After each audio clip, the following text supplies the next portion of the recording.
Railway కోడూరులో అట్టహాసంగా భారీ జనసందోహం మధ్య వైఎస్ఆర్ ఆసరా 4వ విడత కార్యక్రమాలు నిర్వహించారు. ప్రభుత్వ విప్ కొర్రముట్ల శ్రీనివాసులు, పార్లమెంట్ సభ్యులు మిథున్ రెడ్డి.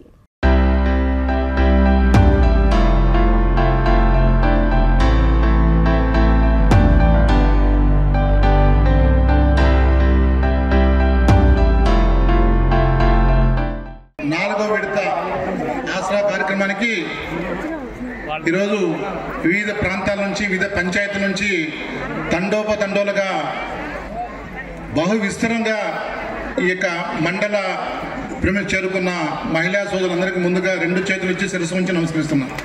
ఇచ్చినది ఏదైనా చేయకుండా ఉంటే ఆ రోజు రాజకీయాల నుంచి నేను విరమిస్తానని చెప్పిన ఘనత జగన్మోహన్ రెడ్డి గారితో అని చెప్పేసి ఘనత ఈరోజు నాకు తెలుసు. ఈరోజు ఆ రోజు తనకు ఇష్టమైన అవ్వాతాతల నుంచి నేటి వరకు చివరి ప్రోగ్రాం ఆసరా వరకు కూడా ఈరోజు మొత్తం ఇచ్చిన ప్రతి ఒక్క హామీ నెరవేరుస్తూ ముందుకెళ్తున్న పరిస్థితి ఈ రాష్ట్రం మనం చూసాం. అందుకే బహుశా చూస్తూ ఉంటాం, ఎలక్షన్ టైంలో రకరకాలు వస్తారు, అన్నీ చెప్తారు, ఇవి చేస్తాము అవి చేస్తాము అన్నీ చేస్తామని చెప్పేసి, కానీ ఎవరు కూడా చేయరు.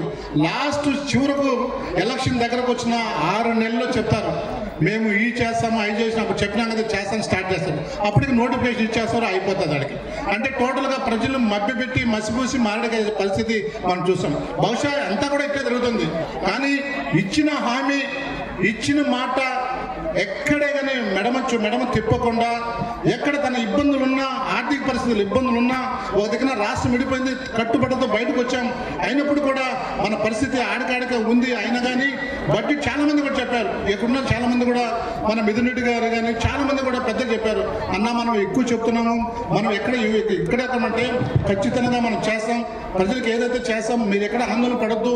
ఎందుకంటే ఆర్థిక పరిస్థితి తెలుసు కాబట్టి ఇచ్చిన అక్కా చెల్లెలకు, అన్న తమ్ములకు, రైతాంగానికి మనం ఇచ్చిన మాట చేస్తామని చెప్పి మాకు కూడా భరోసా ఇచ్చి ఆయన ఇచ్చిన మాట 25,000 కోట్ల రూపాయలు అంటే ఆషామాషా కాదని చెప్పేసి మీరు అందరూ కూడా తెలుసుకోవచ్చు.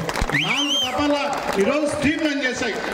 ఈరోజు దాదాపు 49 లక్షలు ఉన్న మహిళా సంఘాలు రాష్ట్రంలో జగన్మోహన్ రెడ్డి వచ్చిన తర్వాత ఏ గ్రేడ్ ఉన్నది, డి గ్రేడ్, సి గ్రేడ్ నుండి ఏ గ్రేడ్ అప్గ్రేడ్ చేసి దాదాపు ఈరోజు 1,20,00,000 మంది డాక్టర్ గ్రూపుల్లో ఈరోజు సక్సెస్ఫుల్ గా అయ్యారంటే అది జగన్మోహన్ రెడ్డి గారికి కరదా అని చెప్పేసి మీ ద్వారా మేము తెలియజేస్తున్నాం. ఎందుకంటే ఆయన వదిలేలా ఏముంది, ఆ రోజు చూసుకుందానికి వదిలేలా, ఎక్కడైతే మాట చెప్పాడో ఆ మాట కోసం. దీంట్లో నవరత్నాల భాగం మీకు తెలుసు. ఈరోజు అమ్మఒడి అనేది ఎంత అద్భుతమైన కార్యక్రమం తెలుసు. జనరల్ గా స్టూడెంట్స్ కు ఎంకరేజ్ చేసే విధంగా స్కాలర్షిప్ ఇస్తాం, వాళ్ళు బడికి పోతారు. కానీ ఈరోజు ఈ రాష్ట్రంలో భిన్నంగా గౌరవ ముఖ్యమంత్రి జగన్మోహన్ రెడ్డి ఆధ్వర్యంలో అమ్మను ఎంకరేజ్ చేస్తూ, ఎందుకంటే తల్లి తెలుసు పిల్లలను బడికి పంపించే ఆ కష్ట నష్టాలు తెలుసు.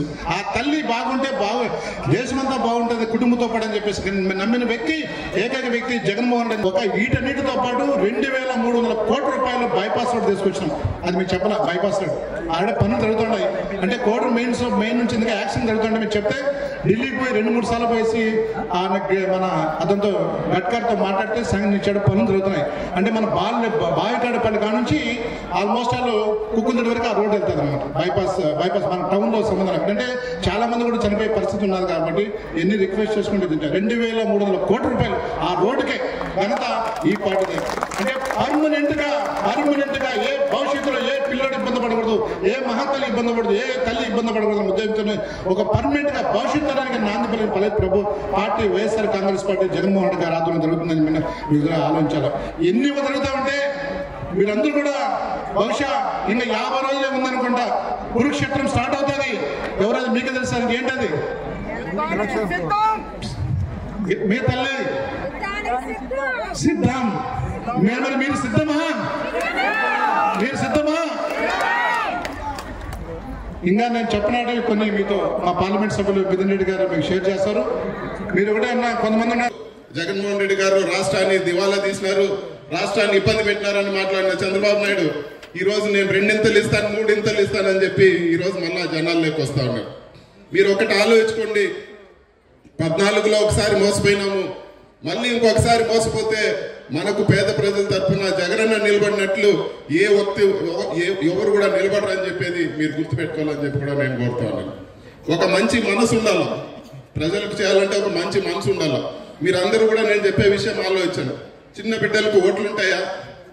ఏ చిన్న బిడ్డ కూడా ఓటు ఉండదు.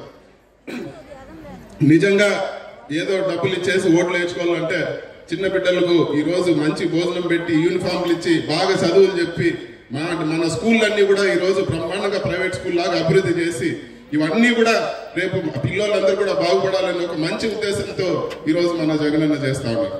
ఇది ముందు ఉండే నాయకులు కానీ ముందు ఉండే లీడర్లు కానీ ఎందుకు చేయలేదో మీరు అందరూ కూడా ఆలోచించుకోవాలి. చిన్నపిల్లలకు ఓట్లు లేవు, ఏముంది అప్పుడు ఎలక్షన్ అప్పుడు ఏదో చేద్దాము ఓట్లు వేస్తారనే ఉద్దేశం ఉంది. కానీ జగనన్న లాగా పిల్లలు బాగుపడితే కుటుంబాలు బాగుపడతాయి, పిల్లల చదువులు ఇంకా కూడా దాని తర్వాత పెద్ద చదువులు కూడా ఫ్రీగా అయ్యాలా, హాస్టల్ ఫీజులు ఫ్రీగా అయ్యాలా, చదువు ఉండి ఆరోగ్యం బాగుంటే ఖచ్చితంగా కుటుంబాలు బాగుపడతాయని ఒక మంచి ఉద్దేశంతో ఈ రోజు జగనన్న ఆ విధంగా చేస్తా ఉన్నారు. ప్రైవేట్ స్కూల్స్ కన్నా ధీటుగా ఈ రోజు మన పిల్లలందరూ కూడా ఇంగ్లీష్ లో మాట్లాడుతూ ఉన్నారు, ట్యాబ్స్ ఇస్తా ఉన్నారు, మంచి యూనిఫామ్ పుస్తకాలు అన్ని ఇవ్వడమే కాకుండా ఈ రోజు రాష్ట్ర వ్యాప్తంగా టాపర్స్ ఫస్ట్ ర్యాంక్ కూడా ఈ రోజు ప్రభుత్వ స్కూల్లో వస్తా ఉందంటే అది మన క్రెడిట్ అంతా కూడా మన జగనన్నకి అని చెప్పి మీరు అందరూ కూడా గుర్తుపెట్టుకోవాలా. రేపు రాబో రోజుల్లో అందరు కూడా వస్తారు, ఇంటికి వస్తారు, ఇదో వారంలో వచ్చేస్తుంది, ఇది చేస్తాం అది చేస్తామని చెప్పి దయచేసి మీరు నమ్మద్దు. మీ మనసాక్షికి మీరు ఆలోచించుకోండి. మీకు మేలు జరిగింది, మీకు మేలు జరిగితే ఖచ్చితంగా మీరు జగనన్నకు మీ ఆశీస్సులు ఉండాలా. ఒక్క మాట అయితే వాస్తవం, మీరు గుర్తుపెట్టుకోండి, మిగతా వాళ్ళు కూడా చెప్పండి. పథకాలు ఉండాలంటే జగనన్న ఉండాలనేది వాస్తవము. జగనన్న లేడంటే మళ్ళీ ఆ రోజు మన ఎవరికి చెప్పుకునే పరిస్థితి కూడా ఉండదు. ఖచ్చితంగా చంద్రబాబు నాయుడు గారిని చూసినాము, ఇప్పటికే 2014లో ఏ విధంగా మోసం చేసినారో మళ్ళీ అదే పరిస్థితులు తెచ్చుకోవద్దని చెప్పి కూడా మిమ్మల్ని అందరినీ కూడా నేను మనస్ఫూర్తిగా నేను కోరుకుంటా ఉన్నాను. నికరంగా వచ్చే జగనన్న పథకాలు కావాలన్నా, ఏమి రాకుండా ఎత్తిపోయే చంద్రబాబు పథకాలు కావాలన్నా మీరు ఆలోచించుకోండి. మోసపోయేది మనం 10 రూపాయల వడ్డీలు ఆ విధంగా ఆలోచిస్తే ఖచ్చితంగా మోసపోతాము. మీరు దయచేసి మనకు మంచి చేసినారు జగనన్న, ఈ పథకాలన్నీ కూడా కొనసాగుతాయి. జగనన్న ఇప్పుడు ఏ పథకాలు ఉన్నాయో అవన్నీ కూడా ఇంకా మేలు ఇంకా మంచిగా బ్రహ్మాండంగా వచ్చే 5 సంవత్సరాలు కూడా కొనసాగుతాయి. వాటన్నిటిని కూడా మీరు దృష్టిలో పెట్టుకొని ఈరోజు ఒక పథకాలే కాదు, ఈరోజు మన ఊర్లో హాస్పిటల్ రెడీ అయ్యింది, మన ఊర్లో స్కూల్స్ మీరు అందరు కూడా చూసింటారు. 30 సంవత్సరాలు ఊరు పట్టించుకున్న దాఖలాలు లేదు. స్కూల్స్ అన్ని కూడా ఈరోజు నాడు నేడు కింద మేలు చేశారు. గ్రామ సచివాలయాలు వచ్చాయి. ముందు మండల ఆఫీస్ చుట్టూ ఎన్నిసార్లు మనం ఏ విధంగా తిరిగినామో మీరు అందరూ ఒకసారి గుర్తు చేసుకుని ఒక సర్టిఫికేట్ రావాలంటే ఎక్కడెక్కడ పోవాల్సింది. ఈ రోజు ఇళ్లకు సర్టిఫికెట్లు వస్తా ఉన్నాయి, మెడికల్ టెస్టులు కూడా మన ఇంటికి వచ్చి చేస్తా ఉన్నారు. ఈ రోజు అన్ని విధాల ఈ రోజు ప్రజలకు ఆదుకుంటే జగనన్నకు మీ ఆశీస్సులు ఉండాలని చెప్పి కూడా నేను మరొకసారి మనస్ఫూర్తిగా కోరుకుంటూ అందరూ కూడా జగనన్నకు మీ ఆశీస్సులు ఉండాలి.